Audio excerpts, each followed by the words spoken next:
শনিবার সকাল থেকেই জলপাইগুড়িতে শুরু হয়ে গেল কেন্দ্র বাহিনীর রুট মার্চ। জলপাইগুড়ি সদর ব্লকের অরবিন্দ ও বাহাদুর গ্রাম পঞ্চায়েত সহ বিভিন্ন জায়গায় রুট মার্চ করেন কেন্দ্রীয় বাহিনীর জওয়ানেরা। এলাকার সাধারণ মানুষদের সঙ্গে কথা বলেন তারা। এলাকার মানুষদের নির্ভয়ে ভোট দানের আবেদন করেন জওয়ানরা। লোকসভা নির্বাচনের দিনক্ষণ এখনো ঘোষণা হয়নি, তার আগেই জলপাইগুড়ি সদর ব্লকের বিভিন্ন এলাকায় চলছে কেন্দ্রীয় বাহিনীর টহলদারি। শুক্রবার বিকেলেই জলপাইগুড়িতে চলে এসেছে কেন্দ্রীয় বাহিনী। শনিবার সকাল থেকে গ্রামের রাস্তায় রুট মার্চ করছেন তারা। মূলত প্রত্যন্ত গ্রাম্য এলাকাতেই বেশি ঘুরতে দেখা যাচ্ছে কেন্দ্রীয় বাহিনীর জওয়ানদের। আপনি স্কট করে নিয়ে এসেছেন? হ্যাঁ, দুবোর সাথে নিয়ে আসলাম।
লোকসভার ভোট গত বছর 2019-এ যখন লোকসভা হয় বা 2021-এ বিধানসভা, সেই সময় নিজের ভোট নিজেরা দিয়েছিলেন?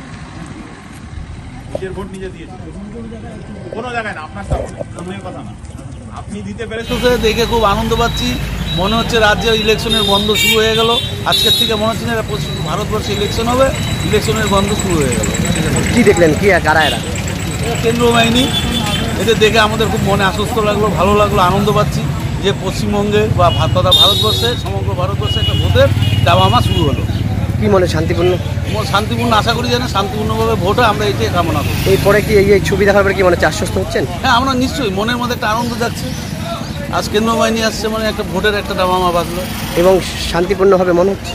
আশা করি, ভগবানের কাছে কামনা করি ভোটটা যেন শান্তিপূর্ণভাবে হয়। এনারা আশা থেকে আশ্বস্ত হলেন? অবশ্যই, ঠিক অবশ্যই আমরা সবাই আশ্বস্ত পাচ্ছি এবং আনন্দিত হচ্ছি যে রাজ্যে ভোটের দামামা শুরু হলো। আপনার নাম? আমার নাম গৌতম সিং। এই জায়গাটার নাম? রাউতবাগান মোড়। কোন গ্রাম পঞ্চায়েত? এটা আমাদের অরবিন্দ পরে, খড়িয়াও পরে। ঠিক আছে।